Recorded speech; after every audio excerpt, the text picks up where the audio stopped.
Hello and welcome everybody. And we have an inspiring segment for you today on the magic of setting big goals and how to manifest them. And I've had the honor so far in my life to have empowered literally millions of people to live their highest vision and go for their dreams, and have now trained and certified more than 2,900 people to teach my proven success methodology in 107 countries around the world. And today I'm here with MiShawn Williams, who happens to be one of our incredible Success Principles trainers, who is using this work to lead her Elevated Aliveness for Emerging Entrepreneurs workshop. Now, she's also a managing director with Bossé Collection, a luxury international wine company, which I want to learn more about because I like wine. And last but not least, MiShawn is a mother to a 4-year-old son, Lincoln, and she's featured in an upcoming book called Moms Who Boss Up Post-Pandemic. I want to hear about that as well, too.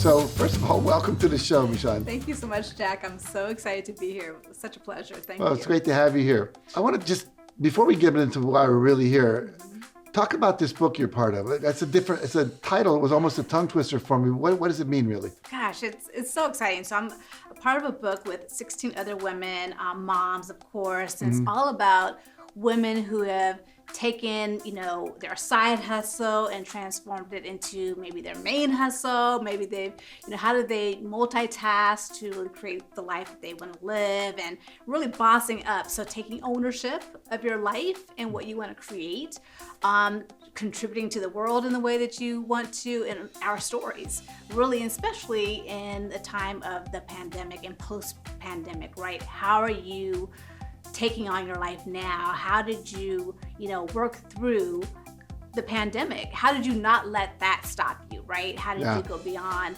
a circumstance that sometimes can be debilitating at some points? It could be scary. It can be definitely uncertain for most, if not all of us. But how do you work through that to boss up, right? Just to empower yourself. Boss up, and become others. the boss Yes. of your own life. Yes. I love it. That's good. So tell the story a little bit about how you learned about our work, how you got involved with it. Give us some backstory. Okay. Well, first of all, of course, I did see you in The Secret, a movie I continue to watch over and over again, and I love that. Thank you for that participation and opening us all up to that. After that, a friend of mine introduced me to you through, I think she was at a conference and saw you speaking, or shared a video with me from a conference where you were speaking. And that's where I was reminded of you and your work. And I had seen the Success Principles before on a bookshelf or something, and I had put it on my list of books to read, but had never gotten around to it until I saw this video, and you were doing muscle testing, and you were, having, conversations about the principles. And I thought, you know what, I gotta check that out. And then I came across it by chance, I think, on my library, and downloaded the audio version of the book. And once I did that, I was hooked, frankly, because I've done a lot of different personal development work before, but this book, The Success Principles, really included, for me, everything I feel like you need to know to have success in your life. And not just money success, financial success, or business success, really, but just success in your life. It just covered everything to me. So I listened to I listened to that book every day when I was in the car, when I went to the gym to work out, when I was taking a walk around my neighborhood. I just absorbed it, so that's how I got introduced. Wow. How long do you think it took you to listen to that whole audiobook? I can't tell you specifically, but what I can tell you, Jack, is that it took me less time than I thought I would take. Also, I don't know how many audiobooks I've actually even completed, but I did listen to the Success Principles all the way through. So that's cool. And then I think you told me off camera that you actually bought a copy of the hardback book or the paperback book, and you read that as well. That's right. After I listened to the audiobook, for me, it really helps me to really get more of the information in the book when I read it. So I also got the hardback cover of the book. Okay, cool. Yes. So there are 67 principles in the revised edition of the book. And which one would you say had the most impact in your life? This is such a crazy question because there's so many principles that I love, and so many of them to me go hand in hand. But one of the principles that really drive me and are essential to me in terms of having success is unleashing the power of goal setting. That is a big principle, and it's one that I definitely use in my life. I use it in my work. I'm in a business where I have a team that I support and mentor. So this is a principle that I train on and share with my team as well. So unleashing the power of goal setting for me is just powerful. It's magical. I think goals are just magical, because without goals, where are you gonna go? You know what I mean? With goal setting, you get so much clarity and you get so much more momentum. It helps you really get to where you wanna go faster. So for me, that is something I really rely on and use consistently. I'm curious, when you listened to the audiobook and you bought the book, what are some of the goals that you set? Do you remember?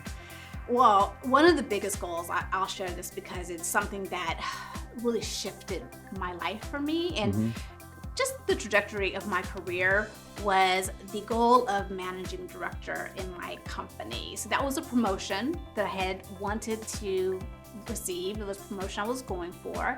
And I did have it as a goal a few times, and I had missed the mark, frankly.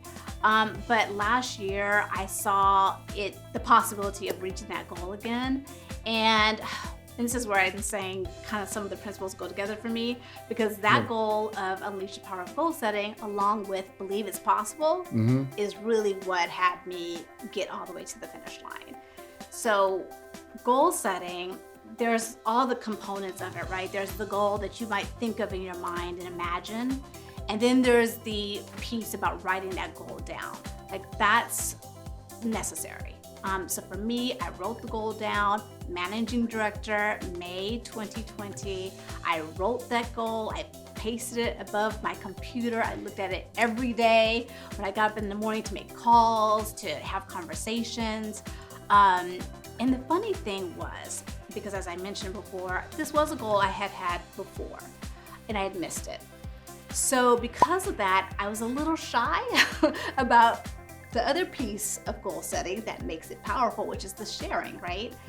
I was trying to hold it in. I was trying to keep it a secret. I did not go well, okay?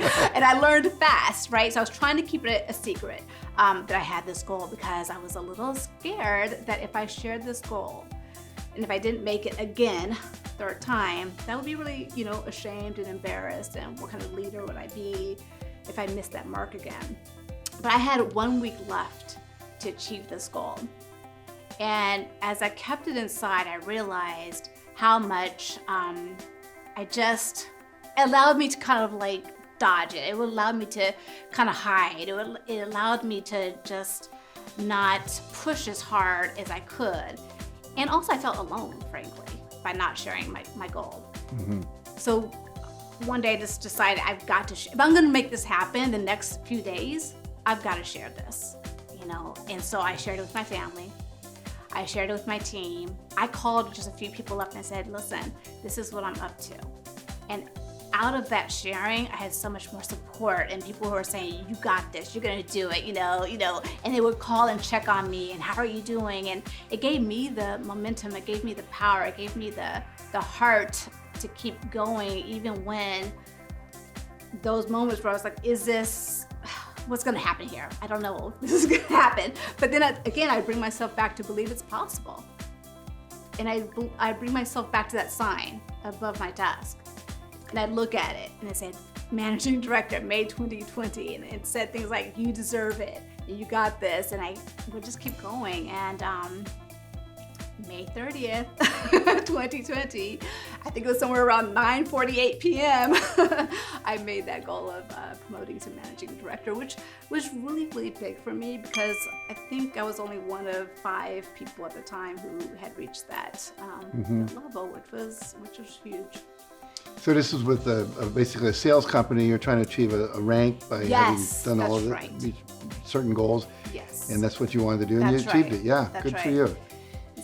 And so I'll say this. So for me, I do like to tell everyone, or I like to share this with everyone in my team, the power and the importance and the magic of goal setting. I think it makes a difference. Well, setting a goal gives you a direction, gives you a place to go. It's like going out to the ocean and never knowing which way to move the tiller because you don't have a goal. And once you make it measurable, which was yours, measurable, it was very clear what you had to do to achieve that rank. And I think also, I remember my first mentor, W. Clement Stone, who was worth $600 million when I was like 23 or 4. And he said, tell other people what you want to do and they'll probably help you do it. Which was so valuable for me because I think I did that thing too. But it's a secret. I don't want to tell anyone. What if I don't make it? I'll be embarrassed.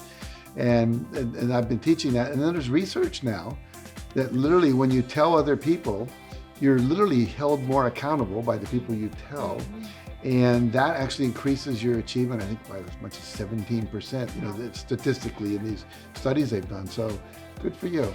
Yeah, I mean, I can't say enough about it. I mean, also, I was training and sharing this with my team, but I realized when it was my turn to really claim my goal and what I wanted, I was holding back.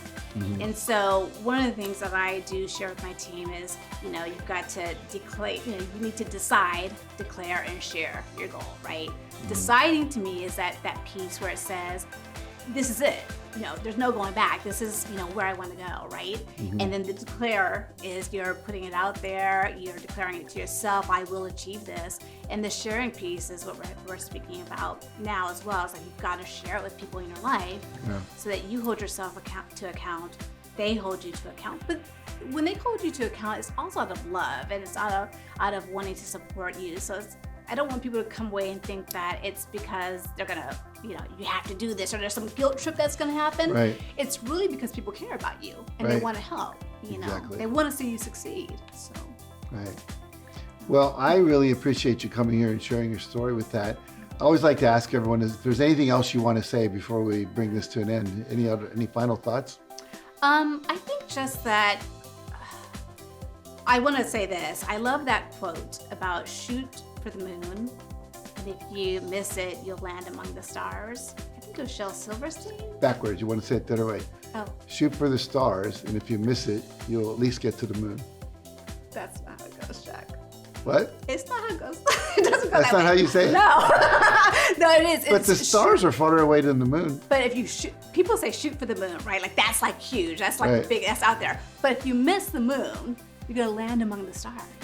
I said because you'll go past the moon. You won't hit that target, but you'll keep going. That's a target, yes. But even if you miss the moon, you're landing among the stars, which is like this beautiful, lovely, magical place. You can't lose. You can't. Well, you helped me understand this quote more than I've ever understood it before. So good for you. Thank you for that. You'll be in space. You'll be moving toward the right. You'll just be in that special place. So yeah. Well, again, thank you very much for joining us. I appreciate it. Thank you so much. All right. Good on you. All right, well, now that you've learned a little bit about our wonderful trainer, MiShawn, and I'd like to learn a little bit more about you. So I want to hear about your favorite success principle and why it's your favorite. And I'd love it if you could record a short video explaining which one of the success principles has had the most impact on you or your life and why. And then just post the video on your Instagram or Twitter page or your Facebook page using the hashtag favorite success principle so we can find your video and feature it on one of my channels. I love seeing your videos, so keep posting. And if you found this video helpful, please make sure you like it and share it with a friend who may need it. And I want to thank you one more time for tuning in today and watching. And remember, goal setting is a very important tool. As MiShawn said, one of many. It's a system, it's part of it, but it's really fundamental. So take a moment today and ask yourself, do I know what my goals are for the rest of this year? And if not, take some time to write them down or review the goals that you've already set and make sure you're focusing on them. So do that little bit of work and we'll see you here next week and we'll share another success principle with you so you can take your life to the next level. And finally, if you found this video helpful, please make sure you like it and subscribe to this channel for more videos like this one. And so thanks again for watching. And remember, nothing in your life will change until you do.